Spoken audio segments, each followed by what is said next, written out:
suit de près la situation sécuritaire dans l'Est de la République démocratique du Congo. Ce vendredi 7 mars 2025, à la Cité de l'Union africaine, une délégation des parlementaires européens conduite par le premier vice-président de l'Assemblée nationale de la RDC a été reçue en audience par le président de la République Félix-Antoine Tshisekedi Tshilombo. Ces députés européens, essentiellement des Français, membres du Rassemblement national, font partie de ceux qui font pression au niveau de l'Union européenne pour la résiliation de l'accord entre l'UE et le Rwanda, signé en février 2024 sur les matières critiques aux minéraux rares. Ce que nous voulons simplement d'abord, c'est en tant que parlementaires européens, qu'on ne soit pas les receleurs d'un voleur et qu'on ne soit pas le complice d'un massacre et d'une invasion. Voilà.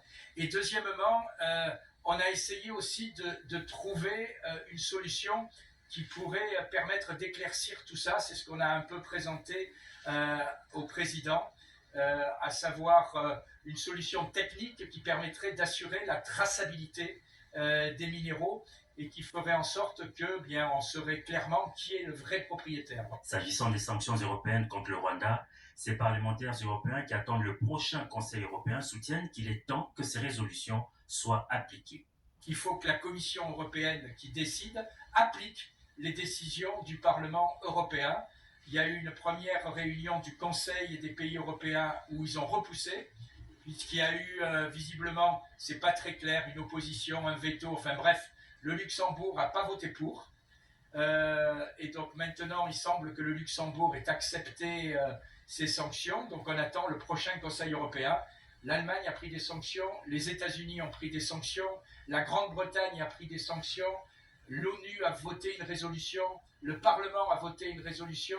Voilà, l'Union européenne ne peut pas rester la dernière entité à ne pas prendre des sanctions. Si on veut arrêter l'agression dont votre pays est victime, eh bien, il faut qu'il y ait des actes qui suivent ces résolutions. Le soutien de ces députés français à la RDC est très apprécié par les autorités congolaises. Ils ont soutenu le Congo, ils ont accompagné les démarches au plan diplomatique, ils ont été avec nous dans toutes les batailles, y compris dans des manifestations publiques que nos compatriotes ont tenues à Bruxelles et à Paris pour faire entendre la voix du Congo. Voilà pourquoi pour nous ça a été une joie de les retrouver ici sur le sol congolais où ils ont reçu cet accueil et de nous et de nos populations, ce qui manifeste évidemment qu'ils font partie de ceux qui pensent du grand Congo de demain, ce Congo qui va être utile à l'humanité tout entière. Nous avons trouvé un président soucieux de trouver des solutions pour son pays, a fait remarquer cette délégation des parlementaires européens au terme de cette entrevue.